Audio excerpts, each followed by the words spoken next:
Last week, a job listing went viral for a strange condition. You can't have missed it. But if you did, here's what it was about. Deepinder Goyal, the founder of Zomato, who is currently the vice chairman of Zomato and Blinkit's parent company Eternal, is building a new venture. It's called Temple, and it's a brain health tracking wearable that one wears, well, near the temple. And this is a startup that Goyal is actively hiring for. He's looking for people who fit roles like embedded systems engineers, computational neuroscientists, and neural decoding researchers. That seems pretty straightforward for the product, right? But here's the twist. Goyal specified that he wasn't looking for just any talented engineer or scientist. He also needed them to have a very specific amount of body fat, less than 16% for men and less than 26% for women. Of course, the internet lost its mind. The most obvious joke here was that to meet Goyal's body fat requirement, you would probably have to stop using the very app that made him billions. Now, Temple is supposed to be tracking the cerebral blood flow of its wearer. Goyal claims that according to his research, a reduction in that flow as one ages is what causes a decline in brain health, and Temple is supposed to help reverse that. Now, Goyal's newest passion project is interesting and perhaps even odd, but it's also not a brand new scenario. For quite a few years now, several tech founders have been investing and backing up biohacking or longevity projects. Billionaires like Jeff Bezos, Peter Thiel, Mark Zuckerberg have all poured billions into anti aging science over the last decade. Another group of Silicon Valley founders and leaders, think Brian Johnson, have taken it a step further and been the subject of experimental procedures themselves and have been documenting the changes they've observed along the way. Goyal is simply one of the first to bring this trend and philosophy to India in a big way. No one can really tell for sure why tech billionaires are so obsessed with longevity and anti aging. There are definitely a bunch of theories that they can afford to care about mortality now, that they are not bothered with the basic demands of life that the rest of us have to deal with, like rent and bills, or that they're just wired with the instinct of optimizing and fixing every problem they come across, and death and bodies that age are just one of them. Or it could be very simple and far less philosophical, like the fact that the longevity sector is estimated to generate nearly $8 trillion in annual economic activity. That's according to the forecast of an American wealth management firm called UBS. But there's also a structural reason. The thing is, institutional sciences just won't touch this area. Government aging research is chronically underfunded across the world. Indian institutes are far more underfunded than, say, American ones, and are mostly focused on finding solutions to specific diseases like, say, cancer or diabetes.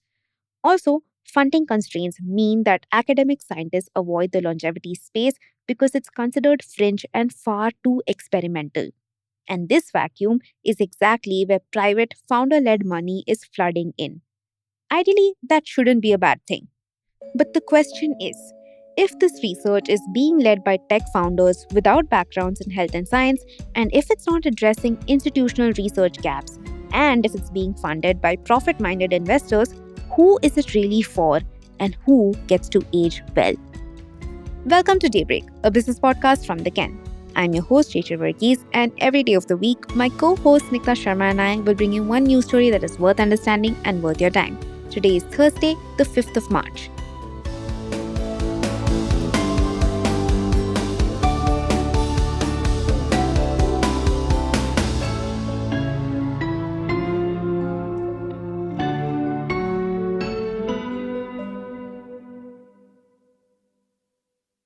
India could actually use some research into longevity science right about now. That's what makes founder led entries into this space interesting and worth taking a closer look at. Let's take a look at the numbers. A 2020 study showed that India's population is rapidly aging. The share of individuals aged 60 years or older is projected to increase to nearly 20% of the total Indian population by 2050. In 2024, Business Standard reported that more than 7% of Indians aged 60 and above are affected by dementia. By 2036, this number is only expected to rise from the current 8.8 million to 17 million. That's a 97% increase. And even though life expectancy has steadily increased over the last few years, a researcher at the Regional Center for Biotechnology flagged some issues in a 2019 journal piece. They basically stated that living longer doesn't necessarily translate into living better. More and more elderly folk are living with multiple morbidities as they grow older. Eventually, families will find themselves spending more on caring for their elders, and even the government would have to account for an increasingly large slice of the economy being dedicated just to manage the health needs of an aging population. Like I mentioned before, even in India's leading centers and universities, the main research programs are predominantly dedicated towards treatment of individual diseases. Think cancer, infectious diseases, neurological, and eye diseases. The lack of funding for institutes and national centers is a well documented fact. And that funding becomes even thinner when it comes to science that's a little bit more on the speculative side, like longevity or anti aging. It's mainly because any funded studies or experiments in a space like anti aging and longevity take much longer to show tangible results. Think about it.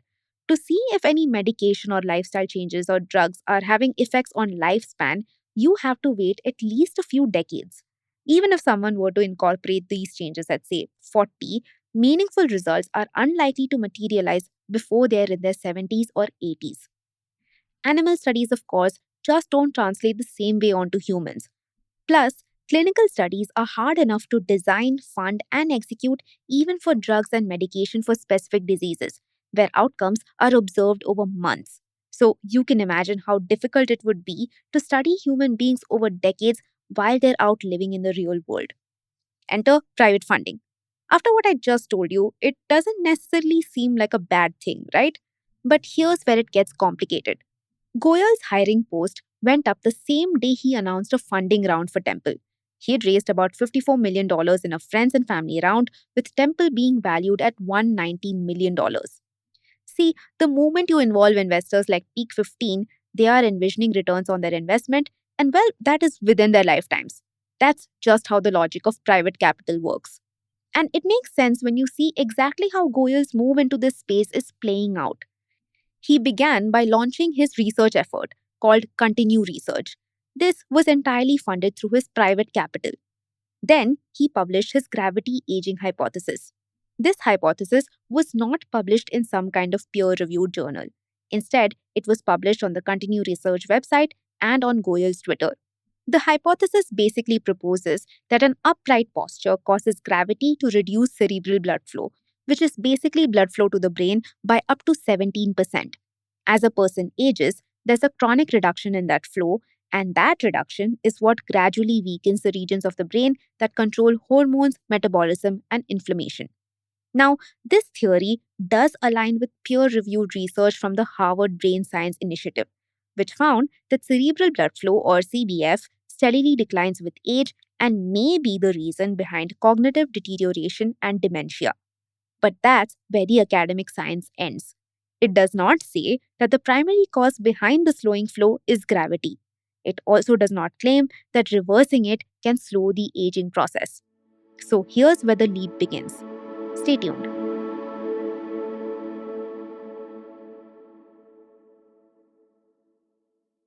Goyal is arguing that inversion therapy can partially reverse this decline. Inversion therapy is quite literally being upside down, so that the blood flows down towards the head from the heart and not upwards, essentially, so that the blood flow is aided by gravity instead of fighting against it. This is Goyal's own proposed intervention: 10 minutes daily on an inversion table. It reportedly showed a 7% rise in brain blood flow over 6 weeks, which he claims could offset a decade of age related decline. The scientific community was not impressed. Dr. Cyriac Abbey Phillips, who also goes by the liver doctor online, responded to the hypothesis by saying that the research commits a fundamental category error by mistaking the physical force of gravity for the complex, multifactorial biological process of aging. He also claimed that the evidence cited in his support, drawn from astronaut physiology, bat longevity, and human height correlations, consists of misinterpreted data, bogus correlations, and significant logical fallacies. Even the 7% claim itself has problems that go just beyond the theory. The claim has not been peer reviewed or independently replicated. Because what we don't know is Goyal's methodology. How many people participated in this trial? What was the demographic? And how exactly is this offset even being measured? And if this brain flow was measured by the Temple device, has it been independently validated as an appropriate tool for this purpose? We don't know. And this is where the issues become clearer. Temple, the wearable, is in fact built to continuously track cerebral blood flow and test this hypothesis in real time. It is the product that validates the research. And the research is what gives the product its reason to exist. Here's what Dr. Suvrankar Datta from AIMS had to say. As a physician scientist and one of the earliest researchers in India in arterial stiffness and pulse wave velocity, which predicts cardiovascular mortality, I can assure you that this device currently has zero scientific standing as a useful device, and do not waste your hard earned money to buy fancy toys billionaires can afford to waste money on. Goyal responded to this by saying that the doctor was advising people not to buy an unvalidated device that isn't even available to order or pre order yet. He called it funny. Then he went on to say that if and when Temple was to be sold as a commercial product, all the science would be released then. Which is precisely the problem. There are obviously other ways to observe cerebral blood flow, like MRIs and PETs, for example. The idea of Temple in that way is actually novel and a space that could benefit from being filled.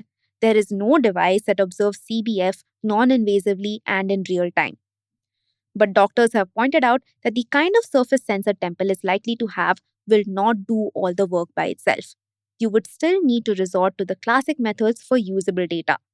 And even if you put aside the holes in the scientific argument, the thing is, once outside investors are involved, the question isn't just about scientific rigor anymore. There's no indication that this is some kind of philanthropic funding that's happening. And if Temple is possibly not going to be sold commercially, especially if it's supposed to be so groundbreaking, who is it for? And if it is, who can afford it? And what exactly are they buying? More on this in the next segment.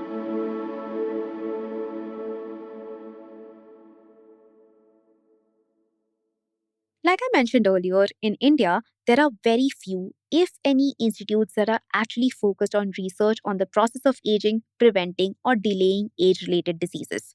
Even in the US, which is the world's biggest biomedical funder, only about 350 million of the National Institutes of Health's entire budget goes towards aging biology itself. Of course, Indian institutes are far more underfunded than American ones. In a 2023 medical journal editorial, two Indian doctors noted that a review of AIIMS itself identified shortage of time, lack of equipment, limited statistical training, and inadequate funding as structural problems. Then they recorded something even more damning, that the prevailing strong hierarchical and authoritative setup in medical institutions is detrimental to the zeal of young and proficient faculty who desire to go beyond the conventional. You can imagine how tough it would be to secure funding or even put together a proposal for what would be a very expensive and expansive research endeavor if the infrastructure doesn't exist and the will to experiment is slowly being stifled. In a 2025 article published by Science Business, Venki Ramakrishnan, a Nobel Prize winning structural biologist, explained why aging science is so underfunded. He said that it is hard to know how much to balance research on aging versus, say, cancer or infectious disease that still plagues much of the poorer parts of the world, such as Africa or Asia. But still, privately funded research, at least the way it's happening now, doesn't want to deal with the real timelines of speculative longevity study. It wants to be flashy and photogenic, able to make headlines when a founder wears a futuristic looking disc on his temple on a podcast. In fact, in the same Science Business article, Andrew Scott, an economist at the London Business School who studies longevity, flagged another concern, that privately funded research will focus on treatments only the wealthy can access. He argues that the bigger public health win isn't just living longer, it's living more of those years in good health. And that's a goal he believes that public funding is more likely to work towards. Take Temple again, for example. It's a company that's valued at $119 million. Even at a hiring stage, it's targeting elite athletes, or at least people built like elite athletes. And that's already setting a precedent for who this research is supposed to help.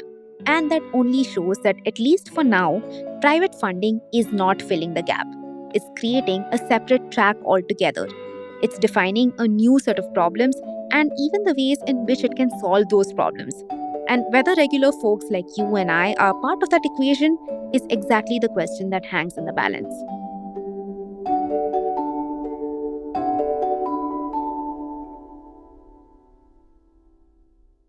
Daybreak is produced from the newsroom of The Ken, India's first subscriber focused business news platform. What you're listening to is just a small sample of our subscriber only offerings. A full subscription offers daily long form feature stories, newsletters, and a whole bunch of premium podcasts. To subscribe, head to theken.com and click on the red subscribe button on the top of the Ken website.